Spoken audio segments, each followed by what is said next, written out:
korban penahanan ijazah UD Sentosa Sil melaporkan 3 akun penyebar info lowongan kerja yang diduga melakukan tindak pidana penipuan ke Polda Jatim.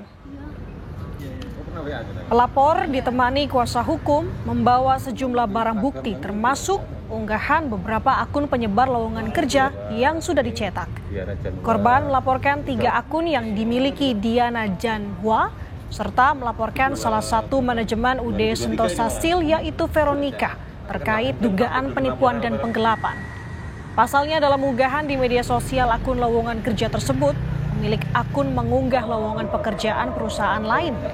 Namun saat karyawan melamar justru tertuju ke UD Sentosa Sil di Margomulyo.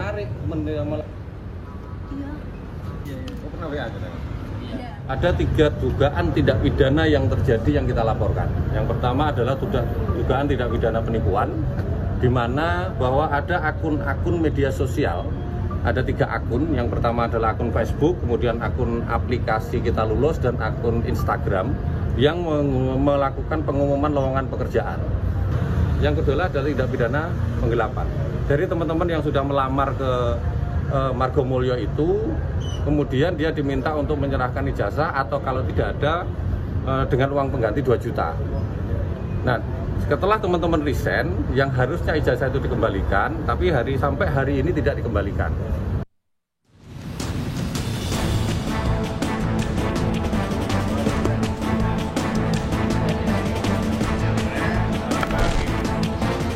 Kasus penahanan ijazah ex-karyawan Sentosa Sil di Surabaya, Jawa Timur semakin pelik. Buntut peristiwa ini, Wali Kota Surabaya menyegel salah satu gudang dan kantor Sentosa Sil di pergudangan Margomulyo, Surabaya. Penyegelan gudang UD Sentosa Sil dilakukan setelah ditemukan sejumlah pelanggaran aturan yang berpotensi membahayakan keselamatan lingkungan dan masyarakat sekitar. Wali Kota Surabaya meminta seluruh perusahaan di Kota Surabaya menaati peraturan sehingga tak membuat gaduh Kota Pahlawan. Perusahaan apapun di Surabaya harus mentaati izin dan guyup, tidak membuat gaduh.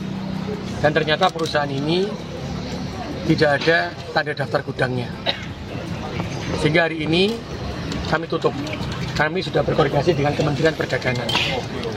Karena itu saya selalu katakan, ketika berusaha nang Surabaya, ojo nate nglarani wong nang Surabaya. Kalau gawe perusahaan nang Surabaya, maka taati peraturan yang ada ditentukan oleh pemerintah. Begitu. Sebelumnya, Wakil Menteri Tenaga Kerja Emmanuel Ebenezer telah melakukan sidak ke gudang perusahaan yang menahan ijazah karyawan. Wamenaker meminta penjelasan pemilik usaha dan meminta agar ijazah karyawan yang sempat ditahan dikembalikan. Wamenaker sempat terlibat adu argumen dengan pemilik perusahaan. Namun, pemilik perusahaan membantah telah menyimpan ijazah para karyawannya. Ijazahnya di mana sih, Mbak? Orang kita cuma minta pulangin ijazahnya, Bu. Nggak minta apa-apa, nggak minta duit. Udah kasih aja. Saya nggak nahan, Bang. Saya nggak tahu, Pak. Lu kan nggak tahu. Ini orang ngasih ke sini. Bu Vero memang menerima itu? Enggak. Itu tuh yang Bu Vero menerima ijazah dari karyawan-karyawan ini enggak?